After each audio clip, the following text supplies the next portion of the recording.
Friends, आप सबका स्वागत है हमारे एजुकेशनल ऐप पर। ठीक है, आज हम लोग खोटा निबंध के 10वीं निबंध को पढ़ने वाले हैं। ठीक है, और ये खोटा निबंध के बुक का सबसे लंबा निबंध होने वाला है। ठीक है, देखते हैं कितना देर में इसको हम ख़त्म कर पाते हैं। ठीक है, तो चलिए स्टार्ट करते हैं। ठीक है, 10वां निबंध का शीर्षक का नाम है हामिन की संस्कृति और तकर ऊपरे संकट। मतलब हम लोगों की संस्कृति और उसके ऊपर क्या संकट है उसके बारे में इसमें पढ़ना है। ठीक है, तो चलिए देखना शुरू करते हैं।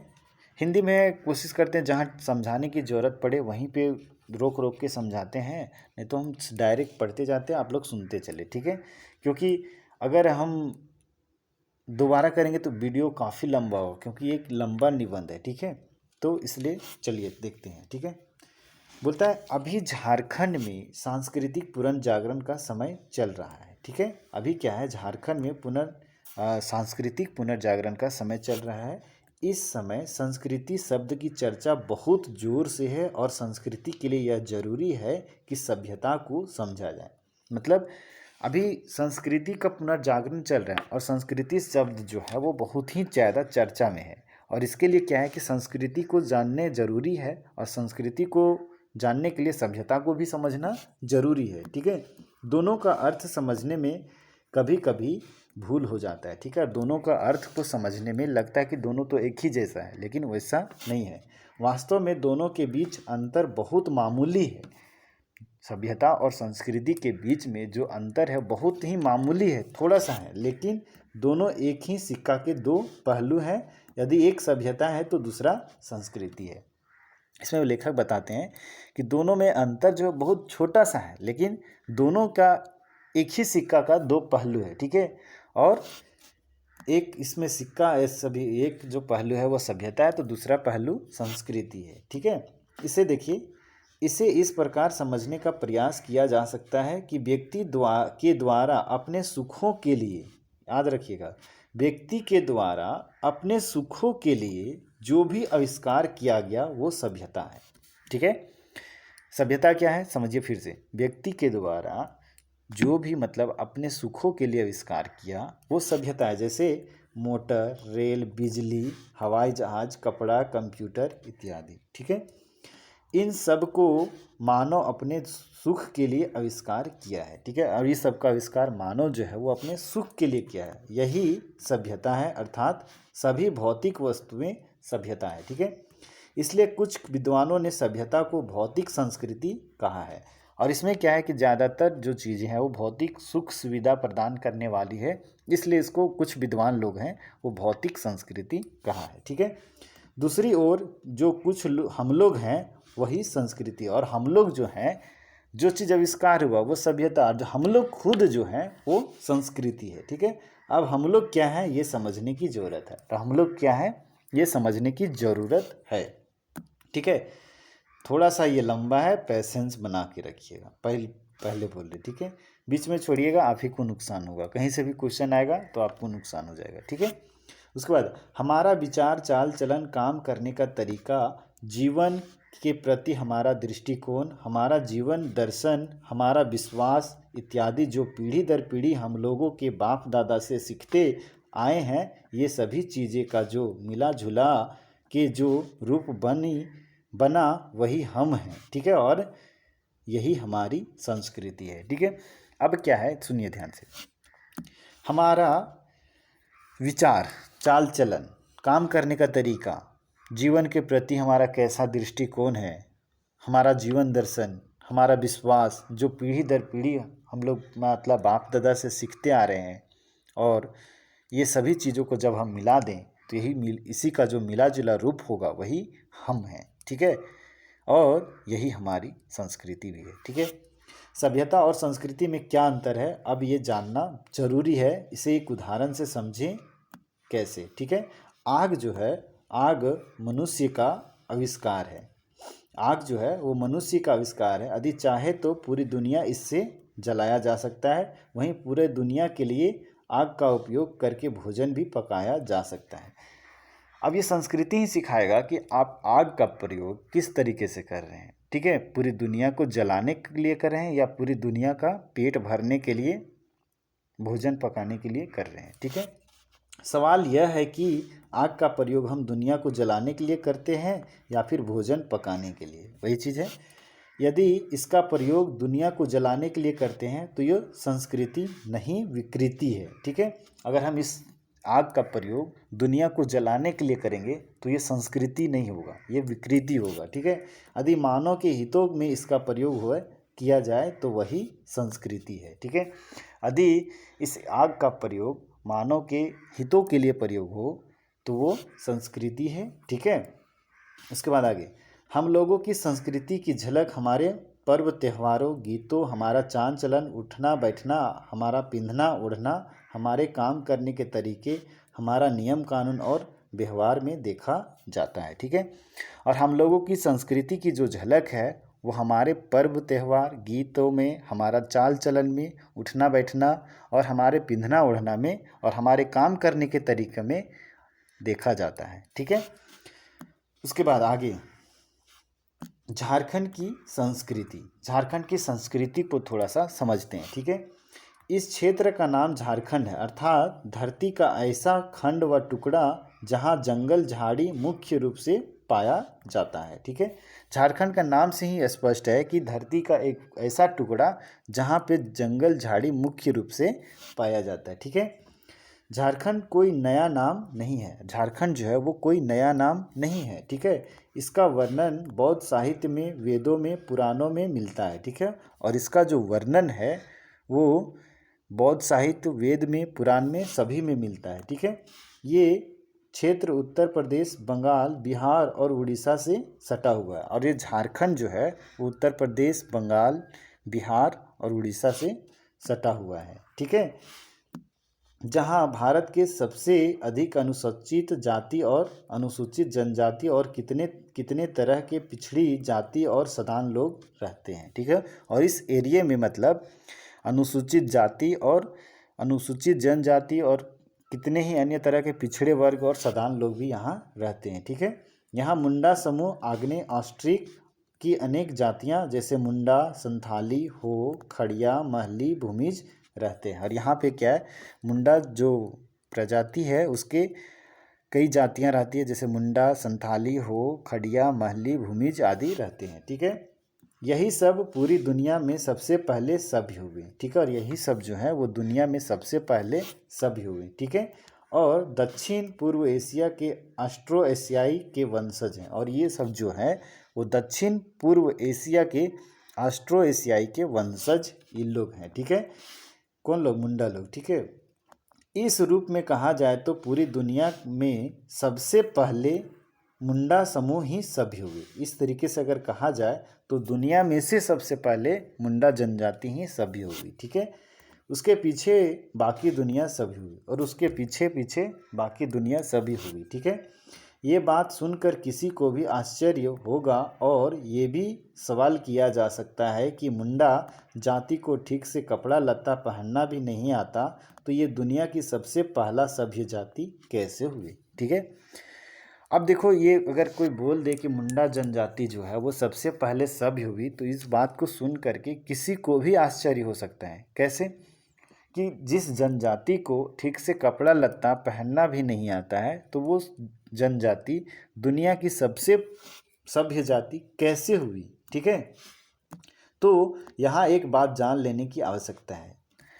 क्या आवश्यकता है? कि कोई भी जाति के पास सभी भौतिक सुख सुविधा है, सभी वस्तुएं हैं, बड़ा घर है, गाड़ी मोटर है, किंतु यदि समाज शोषणकारी व्यवस्था का स्वरूप लिए है, विचार अगर ठीक नहीं है, सह अस्तित्व की भावना नहीं है, एक दूसरे का हित अहित का ध्यान नहीं रखता है तो वैसी जाति सभ्य नहीं हो सकती है, ठीक है।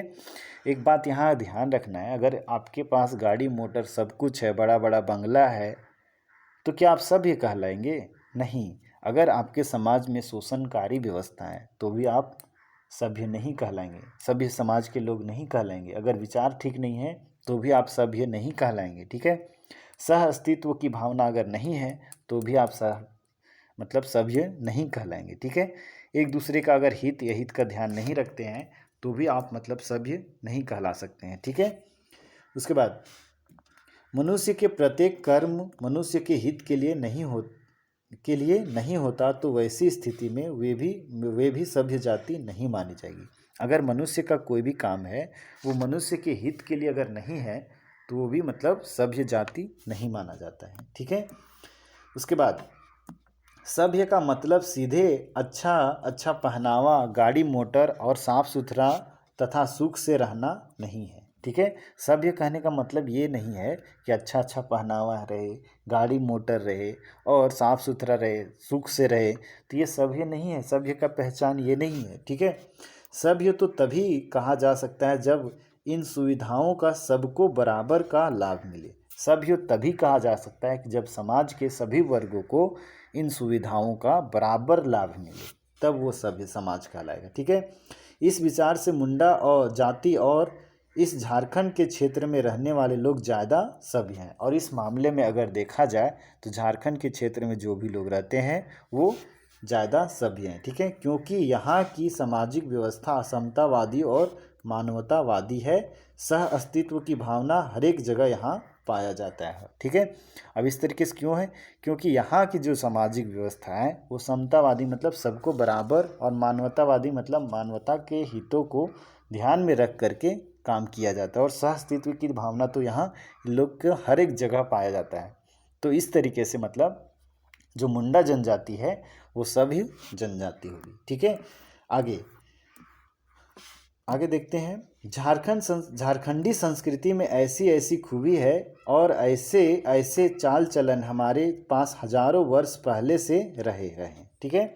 झारखंडी संस्कृति में ऐसी ऐसी खूबी है कि जो मतलब और ऐसा ऐसा चाल चलन वर्षों पहले से, बहुत हजारों वर्ष पहले से रहे। ठीक है। वही चाल चलन व एवं कायदा कानून को देखकर दूसरे समाज के लोग अभी अपनाते हैं और अपने आप को सभ्य एवं एडवांस मानते हैं। ठीक है। और इस तरीके के चाल चलन को अभी लोग जो अपना रहे हैं और अभी अपनाते हैं और अभी मतलब बोलते हैं कि हम मतलब ज़्यादा सभ्य और एडवांस हैं। ठीक है। उसके बाद लेकिन अब हम लोग इस सभ्यता और संस्कृति को बिगाड़ रहे हैं। लेकिन क्या है, अब हम लोग इस सभ्यता और संस्कृति को बिगाड़ रहे हैं। कैसे? देखिए, दूसरे क्षेत्र की संस्कृति का प्रभाव से यहाँ के लोग अपनी संस्कृति के अच्छे चीज़ों को भूलते जा रहे हैं, और दूसरे क्षेत्र के संस्कृति के प्रभाव से यहाँ के लोग जो हैं वो अपनी संस्कृति है और उसके जो अच्छे चीज़ हैं उनको भूलते जा रहे हैं। ठीक है। और दूसरी संस्कृति को अपना रहे हैं, और दूसरी संस्कृति को ये लोग अपना रहे हैं।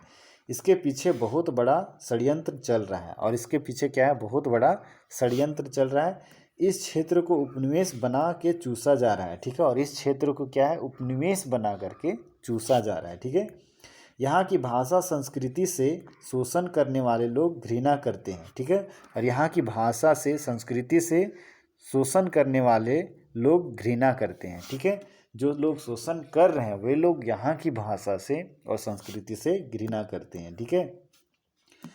इस विचार के संदर्भ में देखा जाए तो यहाँ की संस्कृति के ऊपर संकट के बादल छा रहे हैं। और इस विचार और संस्कृति से देखा जाए तो यहाँ के जो संस्कृति है उसके ऊपर संकट के बादल छा रहे हैं। ठीक है। इसे एक उदाहरण के रूप में देखा इस प्रकार स्पष्ट किया जा सकता है, जो मेरा वास्तविक अनुभव है। इसे क्या है? एक उदाहरण के द्वारा हम लोग देख सकते हैं जो लेखक का वास्तविक अनुभव है। ठीक है। तो चलिए, लेखक क्या जो BN ओहदार सर हैं इनका मतलब क्या वास्तविक अनुभव रहा है उसको अब हम लोग थोड़ा सा देखते हैं। ठीक है। थोड़ा देर रिलैक्स हो ले सकते हैं, कोई दिक्कत नहीं है। ठीक है। लेकिन आप रोक सकते हैं वीडियो को, हम कंटिन्यू चल रहे हैं। ठीक है। आगे, यह बात लगभग 1980 की है। ठीक है। तब मैं मुजफ्फरपुर में पढ़ता था। ठीक है। जब ये मुजफ्फरपुर में पढ़ते थे, 1980 की बात है। ठीक है। 1980 की बात है जब ये मुजफ्फरपुर में मतलब पढ़ते थे। ठीक है। हमारे साथी लोग जब यह जाने कि मैं छोटा नागपुर का रहने वाला हूँ तो वे मुझे जंगली बोनैया कह के चिढ़ाने लगे। ठीक है।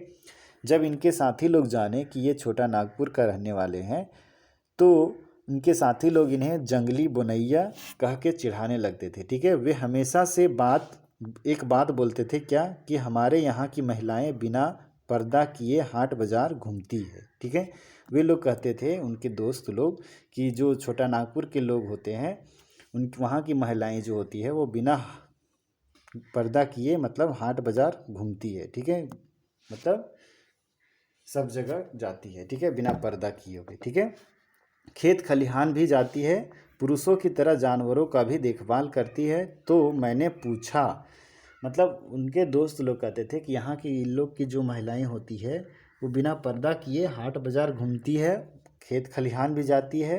ठीक है, हम पुरुषों की तरह जानवरों का भी देखभाल करती है। तो लेखक ने पूछा कि इसमें खराबी क्या है?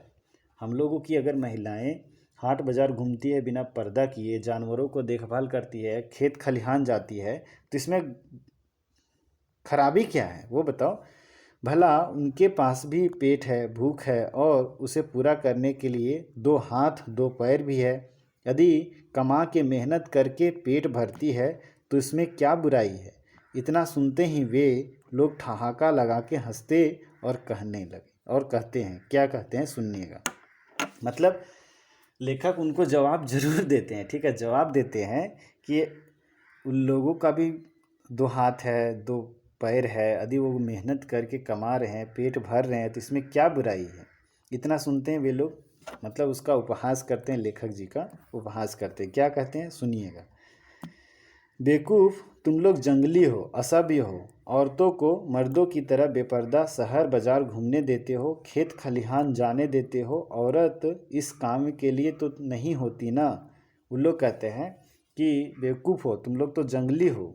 जो बी एन नवदार सर के दोस्त लोग थे वो लोग कहते हैं, बेवकूफ़ हो, तुम लोग तो जंगली हो, असभ्य हो, औरतों को मर्दों की तरह कहीं भी घूमने छोड़ देते हो, खेत खलिहान जाने देते हो। औरत तो इस काम के लिए थोड़ो ना बनी होती है, ऐसा कहते हैं।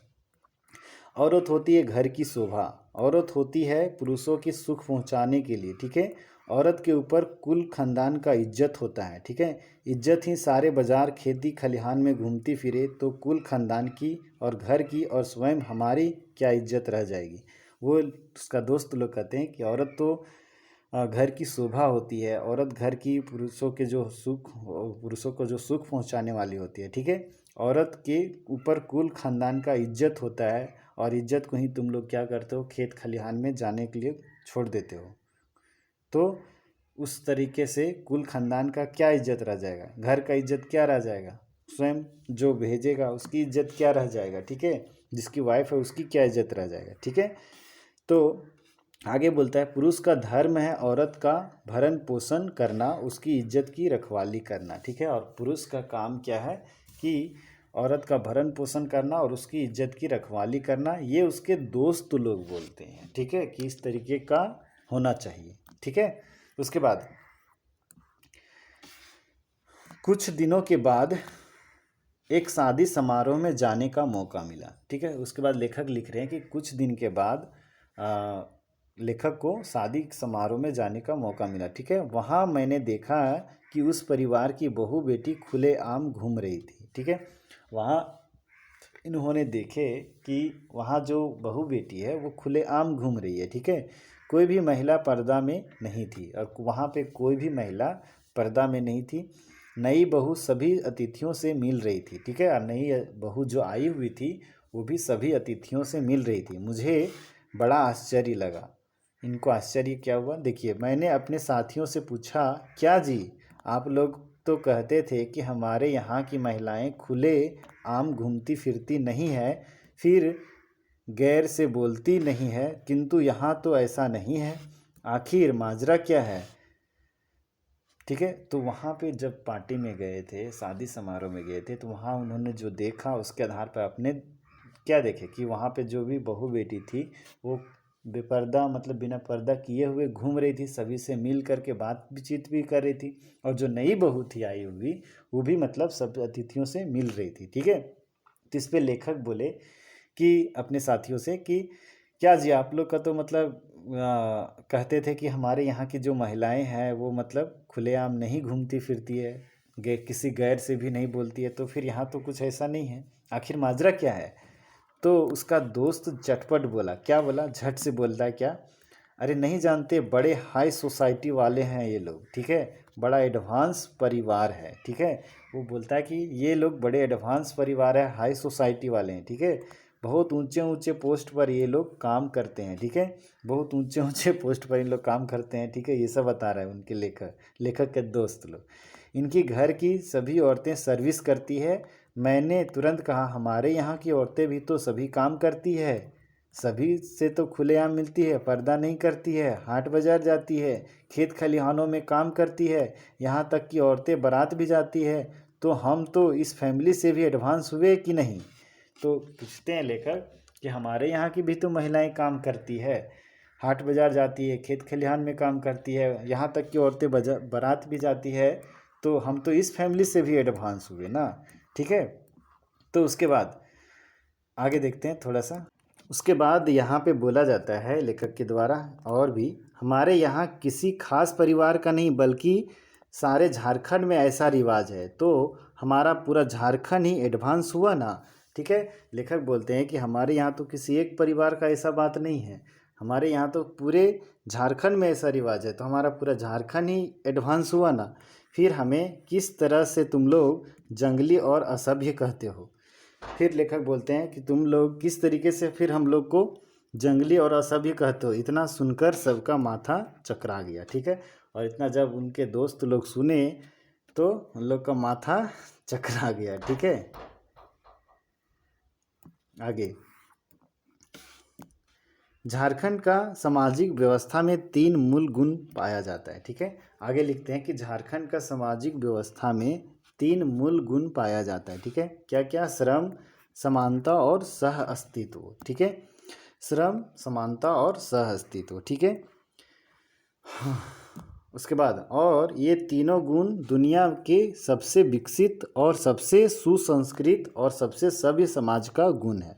और ये जो तीनों गुण है वो सबसे विकसित है, सबसे सुसंस्कृत और सबसे सभ्य समाज का गुण है, ठीक है।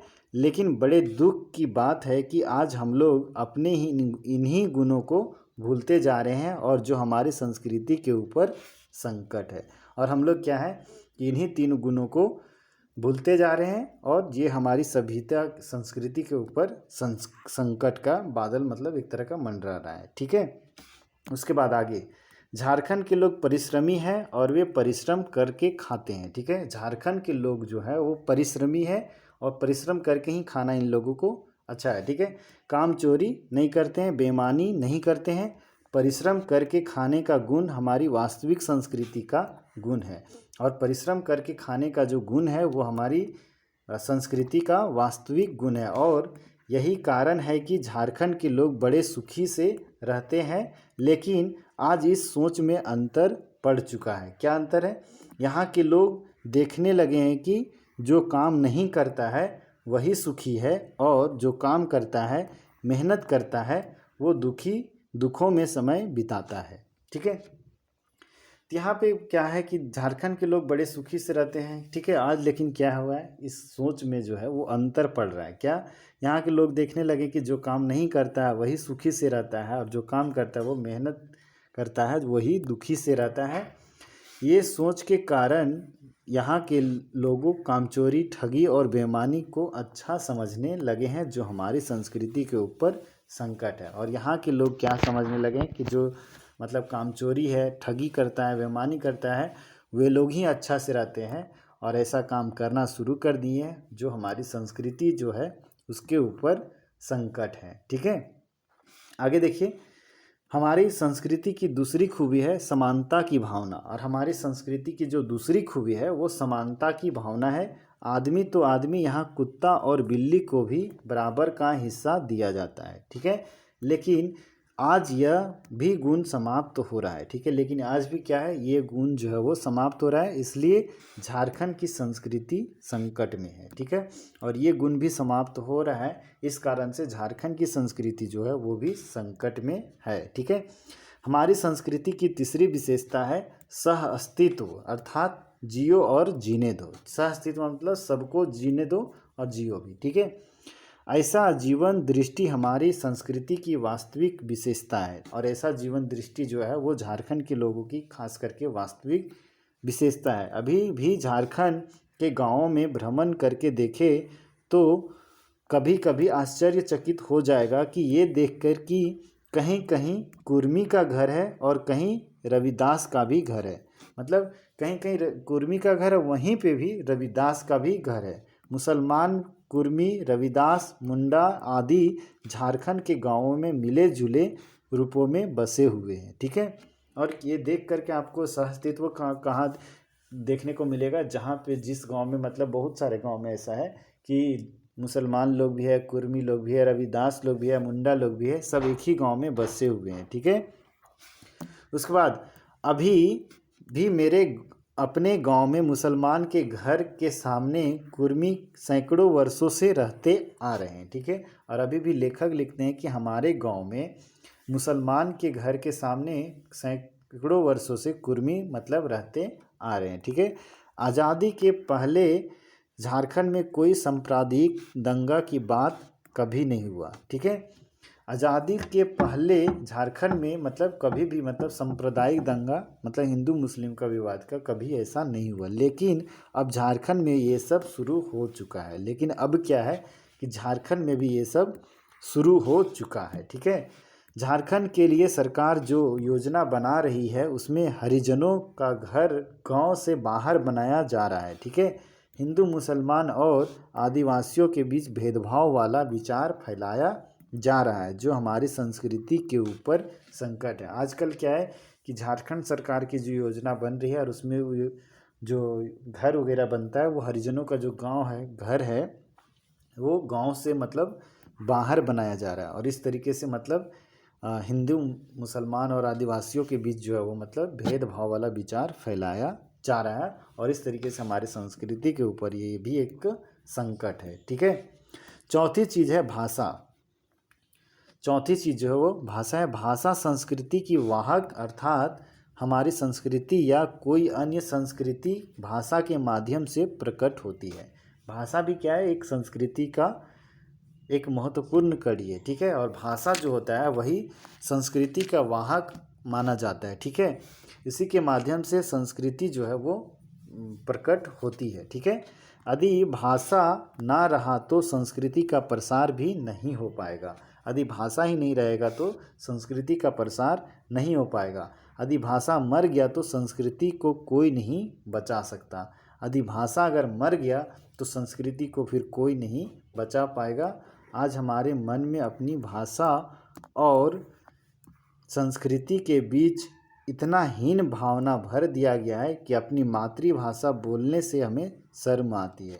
और आजकल क्या है कि हमारी संस्कृति और भाषा के बीच में इतना हीन भावना भर दिया गया है कि अपनी मातृभाषा बोलने में शर्म आता है। ठीक है, फल क्या हुआ, हम अपने ही भाषा और संस्कृति से लगाव कम कर लिया। और इसका फल क्या हुआ, हम अपने भाषा से लगाव थोड़ा कम कर ले। जैसे अभी देख सकते हैं कि खोटा भाषा को बोलने अगर कहीं बड़े अच्छे मंच पे जाके बोल दे तो थोड़ा सा हीन महसूस होता है, लेकिन वही अंग्रेजी में अगर कोई बोल दे तो उसको वाह वाही हो जाता है। ठीक है, तो यही हो रहा है फल कि मतलब हम लोग अपनी भाषा से मतलब लगाव थोड़ा कम करते जा रहे हैं। तो भाषा अगर नहीं रहेगा तो फिर संस्कृति भी बचा कहाँ रहेगा। ठीक है, उसके बाद आगे, हम लोग अपनी भाषा यदि बोलते हैं तो जंगली कहे जाते हैं। और अगर हम लोग कहीं अपनी भाषा को बोलते हैं तो लोग क्या कहते हैं, जंगली है, इसको कुछ नहीं आता है। ठीक है, और वे लोग अर्थात गैर झारखंडी लोग तड़तड़ा के अपनी भाषा का घर और बाहर सब जगह बोलते हैं। ठीक है, तो यहाँ हमारी संस्कृति के ऊपर संकट है। यह भी जो इस तरीके से हमारा भाषा विलुप्त हो रहा है तो यह भी क्या है, हमारी संस्कृति के ऊपर संकट है। ठीक है, अब लास्ट होने वाला है। ठीक है, आज भाषा एवं सांस्कृतिक पुनर्जागरण के समय रांची विश्वविद्यालय में हमारी भाषा की पढ़ाई हो रही है। आज क्या है कि भाषा और संस्कृति के पुनर्जागरण के लिए रांची विश्वविद्यालय में हर एक भाषा की मतलब पढ़ाई हो रही है। आईए से एमए तक और यहाँ तक कि पीएचडी तक की पढ़ाई करवाई जा रही है। ठीक है, यहाँ मतलब अब यूनिवर्सिटी लेवल पे भी मतलब पढ़ाई करवाई जा रही है और पीएचडी लेवल तक। किंतु अब ज़रूरत है इस बात की कि हमारी भाषा को कोर्ट कचहरी बैंक आदि में भी मान्यता दी जाए। और अब क्या है, ज़रूरत है इस बात की कि जो हमारी भाषा है, संस्कृति है, उसको कोर्ट कचहरी, बैंक आदि जगहों में भी मान्यता दिया जाए। ठीक है, यूनिवर्सिटी में तो पढ़ाई शुरू हो गया है, बाकी और जगह में भी इसकी मान्यता दिया जाए। ठीक है, तो फिर इसको बचाया जा सकता है, भाषा को भी। ठीक है, तो इस तरीके से हम लोगों ने इस निबंध को देखे कि हममीन के संस्कृति और तकर उपरे संकट। ठीक है, तो आशा करते हैं कि आपको ये निबंध समझ में आया होगा। ठीक है, फिर मिलेंगे आप लोग से एक दूसरे वीडियो में। और अगला जो निबंध होने वाला है, खोटा लेखन परंपरावादी न जनवादी। ठीक है, तो 2 और निबंध बचे हुए हैं खोटा निबंध बुक से। ठीक है, तो उसको भी हम लोग जल्द से जल्द कंप्लीट कर लेंगे। ठीक है, चलिए फिर मिलेंगे अगले वीडियो में।